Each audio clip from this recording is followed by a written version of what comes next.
구약성경 나훔서 1장 1절부터 8절까지의 말씀을 다 함께 합독하도록 하겠습니다. 나훔 1장 1절부터 8절까지의 말씀. 이것은 엘고스 사람 나훔이 니느웨가 형벌을 받을 것을 내다보고 쓴 묵시록이다. 주님은 질투하시며 원수를 갚으시는 하나님이시다.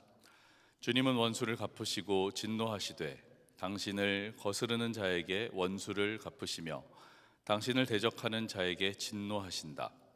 주님은 좀처럼 노하지 않으시고 권능도 한없이 많으시지만 주님은 절대로 죄를 벌하지 않은 채 내버려 두지는 않으신다. 회오리 바람과 폭풍은 당신이 다니시는 길이요 구름은 발 밑에서 이는 먼지이다. 주님께서는 바다를 꾸짖어 말리시고 모든 강을 말리신다. 바산과 갈멜의 숲이 시들며 레바논의 꽃이 이운다. 주님 앞에서 산들은 진동하고 언덕들은 녹아내린다. 그의 앞에서 땅은 뒤집히고 세상과 그 안에 있는 모든 것은 곤두박질한다. 주님께서 진노하실 때에 누가 감히 버틸 수 있으며 주님께서 분노를 터뜨리실 때에 누가 감히 견딜 수 있으랴. 주님의 진노가 불같이 쏟아지면 바위가 주님 앞에서 산산조각 난다. 주님은 선하심으로 환난을 당할 때에 피할 피난처가 되신다. 주님께 피하는 사람은 주님께서 보살펴 주시지만 니느웨는 범람하는 홍수로 쓸어버리시고 원수들을 흑암 속으로 던지신다. 아멘. 오늘부터 이제 나훔의 말씀을 함께 나눕니다. 오늘이 첫날이어서 나훔에 대해서 잠깐 함께 살펴보도록 하겠습니다. 나훔서는 총 3장으로 되어 있습니다. 12개의 소선지서 중에 7번째의 위치에 있고요. 이 나훔의 이름의 뜻은 안위 또는 위로라는 뜻을 가지고 있습니다. 이것은 여호와의 위로라는 느헤미야의 축약형인데요. 이 야는 야훼, 여호와를 상징하죠. 그래서 할렐루야 할 때도 야가 하나님이고 마찬가지로 느헤미야 할 때 그 야가 하나님이므로 느헤미야 이렇게 읽어보면 나훔니야 이런 느낌이 나죠. 여호와의 위로라는 뜻의 느헤미야의 축약형 나훔은 안위, 위로라는 뜻을 가지고 있습니다. 나훔은 남유다 말기의 선지자로서 아시리아의 수도였던 니느웨의 멸망을 예언하는데 그래서 이 요나서의 후속편이다라는 별명도 가지고 있습니다. 그래서 70인 역에서는 실제로 성경이 요나 뒤에 나훔이 배치되어 있기도 합니다. 하지만 이 요나서와 나훔서는 둘 다 니느웨에 대한 예언을 했지만 그 주제가 많이 다른데요. 어떻게 되냐 하면 요나는 니느웨의 멸망을 예언하면서 회개를 촉구했지만 나훔은 회개를 촉구하지 않고 바로 니느웨의 멸망을 예언하고 있습니다. 그 이유를 살펴보면 나훔과 요나의 시대적 배경을 살펴보면 알 수 있을 것입니다. 나훔은 요나가 활동했던 BC 760년 경으로부터 약 100년 후의 이야기입니다.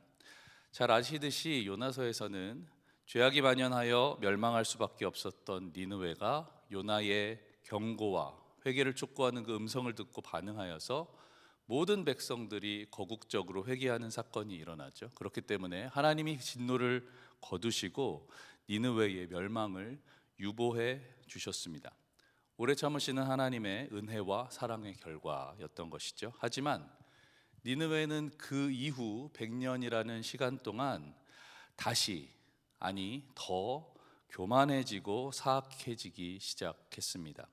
지속적인 정복 전쟁으로 학대와 착취, 약탈을 일삼았고 심지어 이들이 얼마나 포악했냐 하면 반란자들의 살가죽을 벗기고 각을 떴다라고 합니다.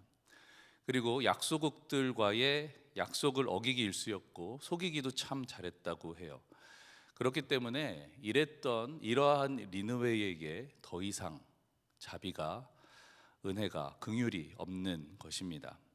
나훔은 이런 니느웨를 향한 하나님의 공의와 그 심판이 얼마나 철저한지를 보여주고 유다에게는 아시리아에 억압받던 유다 백성들에게는 위로와 해방의 소식을 전하기 위해 이 나훔을 기록하게 된 것입니다. 오늘 우리가 함께 읽었던 이 나훔 1장 1절부터 8절까지의 말씀은 전반부입니다. 심판하시는 하나님의 공의와 위엄에 대해서 기록했고요. 그 뒤에 1장 후반부를 보면 니느웨의 멸망과 또 유다의 구원을 예언하고 있습니다. 저는 이 성탄의 시즌에 이 말씀을 묵상하면서 우리를 위해 이 땅에 오신 예수 그리스도를 떠올리고 또 마지막 날에 다시 오실, 온 세상을 심판하시기 위해 다시 오실 예수님을 생각하게 되었습니다. 하나님은 우리를 사랑하셔서 자기 아들을 이 땅에 보내셨죠. 그리고 우리를 대신해서 십자가에 피 흘리게 하시기까지 우리에게 구원의 길을 열어 주셨습니다. 하지만 공의로우신 하나님은 죄를 잊지 않으시고 그 죄의 결과를 반드시 심판하실 것입니다. 우리에게 구원의 길을 열어 주셨고 또 심판은 유보하셨다라고 볼 수 있는 것이죠. 그렇다면 니느웨가 전심으로 회개했을 때 진노를 거두셨던 하나님, 하지만 하나님께 돌아오지 않고 다시 죄의 길로 갔을 때 니느웨를 심판하셨던 하나님을 생각해 보면서 과연 나는 그리고 우리는 지금 회개의 길, 곧 구원의 길을 걷고 있는지 아니면 다시 죄의 길, 곧 심판의 길을 걷고 있는 것은 아닌지 깊이 생각해 보아야 할 것입니다. 이렇게 묵상하면서 또 하나 그 역사의 흐름이 하나 생각이 났습니다. 바로 1700년대에 미국에 있었던 대부흥 운동과 또 1900년대에 한국에 있었던 대부흥 운동입니다. 이 대부흥 운동으로 미국과 한국은 엄청난 부흥의 시대를 맞게 되었었죠. 수많은 사람들이 복음을 듣고 하나님 앞에 돌아왔고 저마다 복음을 전하고 또 저마다 자기의 소유를 나누는 등 성령의 강력한 역사와 전인격적인 변화들이 일어났었습니다. 그런데 지금은 어떻습니까? 우리가 사는 지금 이 시대를 우리는 더 이상 부흥의 시대라고 말하고 있지 않습니다. 왜 그럴까라는 것을 조금 생각해 보니까 한 역사의 흐름이 더 생각이 났어요. 뭐냐 하면 바로 1500년대에 있었던 종교 개혁입니다. 천주교의 심각한 타락과 형식적인 의식적 신앙생활에 초대 교회, 사도적 교회로 회복하자라는 운동이었죠. 바로 그때 그 현실, 타락했던 그 현재를 깨닫고 각성을 하게 된 사건이었습니다. 이 각성이라는 말을 네이버 국어사전에서 찾아보니까 이렇게 말하고 있습니다. 각성은 깨어 정신을 차림, 그리고 정신을 차리고 주의 깊게 살피어 경계하는 태도, 이게 바로 각성이래요. 근데 여러분, 제가 조금 전에 대부흥 운동에 대해서 나눴는데 이 대부흥 운동을 다른 말로 뭐라고 하는지 아십니까? 대부흥은 바로 Great Awakening, 대각성 운동이라고 부릅니다. 대부흥은 곧 대각성인 것입니다. 지금 시대에 많은 깨어있는 신앙인들도 우리에게 대대적인 각성이 필요하다고 외치고 있습니다. 이렇게 말씀을 묵상하다 보니까 한때 유행했던 이런 유행가가 떠올랐습니다. 유산슬, 유재석의 부캐였던 유산슬이 불렀죠. 싹 다 갈아엎어 주세요.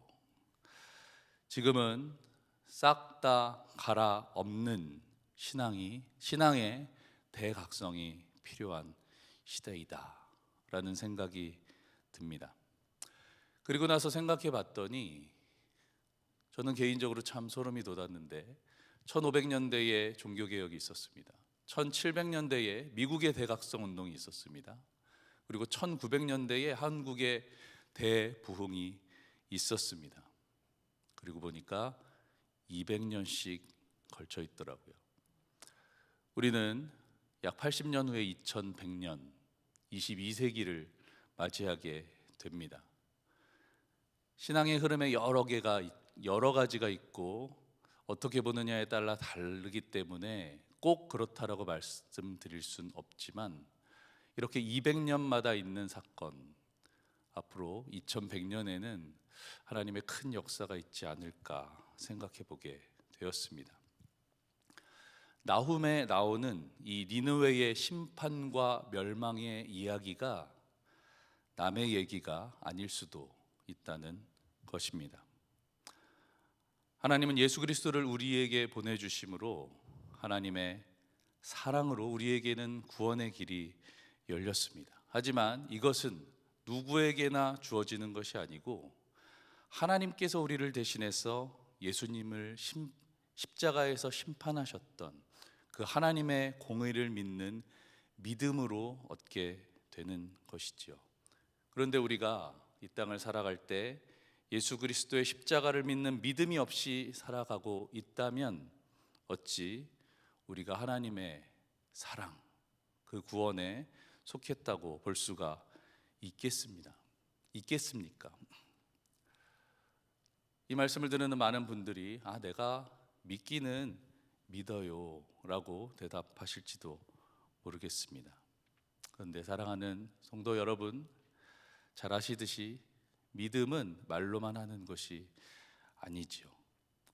믿음은 안개가 자욱이 깔린 절벽 앞에서 그 아래 땅이 있음을 믿고 한 걸음을 내디딜 수 있는 것, 그것이 바로 믿음인 것입니다. 우리의 삶 가운데, 여러분의 삶 가운데 앞이 보이지 않는데 하나님을 의지하여 한 걸음을 내딛었던 걸음이 한 번도 없었다면 우리가 어찌 믿음이 있다고 말할 수가 있겠습니까? 그렇다면 어찌 우리가 십자가를 믿는 구원의 길을 걸어가고 있다고 말할 수가 있겠습니까? 지금 우리 시대는 각성이 필요합니다. 우리에게는 지금 믿음이 필요합니다.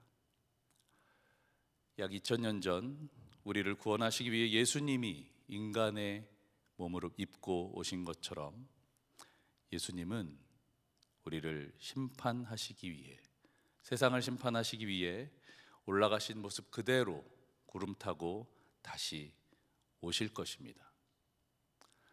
바로 그 날이 니느웨에게는 심판의 때일 것이고 유다에게는 해방과 회복, 구원의 때일 것입니다.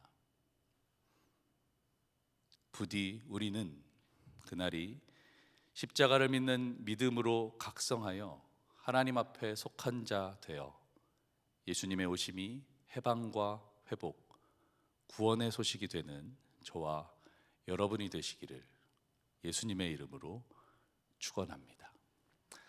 아멘.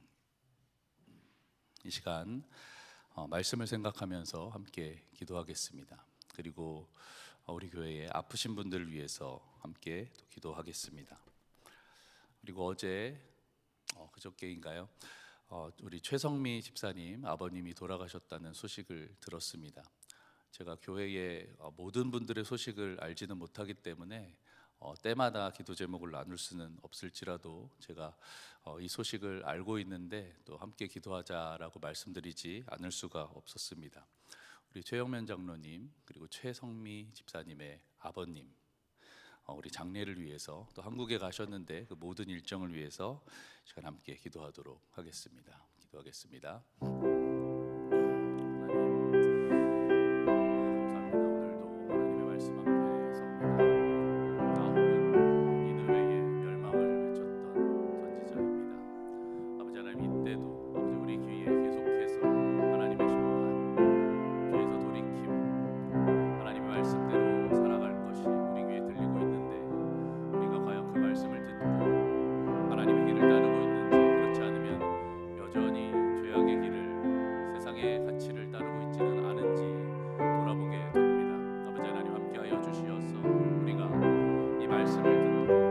말씀이 우리에게 멸망의 소식이 아니라 우리에게 회복과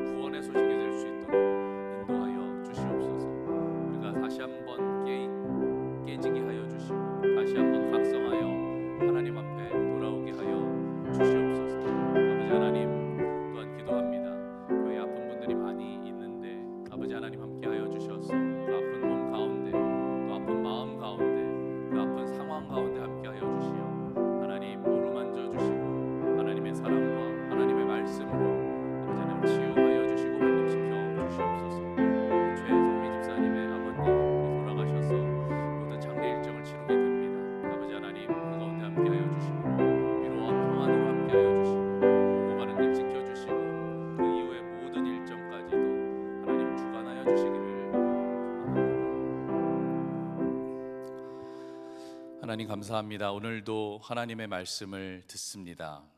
아버지, 나훔은 니느웨의 멸망을 선포했던 선지자입니다. 아버지 하나님, 이 시대에도 우리에게 하나님의 음성이 계속해서 들려오고 있음을 믿습니다. 아버지, 그러나 우리가 그 말씀에 어떻게 반응하고 있는지 되돌아보게 됩니다. 우리는 그 말씀을 듣고도 듣지 못한 채 하며 죄악의 길을 걷고 있는지, 아니면 그 하나님의 말씀이 우리에게 구원과 회복의 소식이 되어 하나님께서 우리에게 예비하시는 이 구원의 길을 걷고 있는지 생각해 보게 됩니다. 아버지 하나님, 혹여 하나님의 말씀을 어긴 것이 있다면, 또 하나님의 말씀을 듣고도 듣지 못한 채 한 것들이 있다면, 다시 한번 하나님의 말씀을 듣고 각성하여서 하나님 앞에 믿음으로 고백하고 믿음의 길을 걸어가게 하여 주시옵소서. 아버지 하나님, 우리 교회에 많은 아픈 분들이 계십니다. 아버지 하나님, 그 아픔 가운데 함께하여 주시어서 하나님 치유하여 주시고 회복시켜 주시옵소서. 몸이 아픈 분들, 마음이 아픈 분들, 그 모든 상황 가운데 하나님 함께하여 주시어서 온전하신 하나님, 회복시키시는 하나님, 일으키시는 하나님을 경험하게 하여 주시옵소서. 우리 최성미 집사님, 아버님 장례로 한국에 다녀오게 됩니다. 모든 오고 가는 발걸음을 지켜주시고 모든 일정 가운데 함께하여 주시어서 아버지 하나님, 하나님의 위로와 하나님의 평안이 그 모든 일정 가운데 함께하여 주시옵소서. 주님 앞에 모든 것을 의탁하오며 예수님의 이름으로 기도합니다. 아멘. 하늘에 계신 우리 아버지여, 이름이 거룩히 여김을 받으시오며 나라에 임하옵시며 뜻이 하늘에서 이룬 것 같이 땅에서도 이루어지이다. 오늘날 우리에게 일용할 양식을 주옵시고 우리가 우리에게 죄 지은 자를 사하여 준 것 같이 우리 죄를 사하여 주옵시고 우리를 시험에 들게 하지 마옵시고 다만 악에서 구하옵소서. 나라와 권세와 영광이 아버지께 영원히 있사옵나이다. 아멘.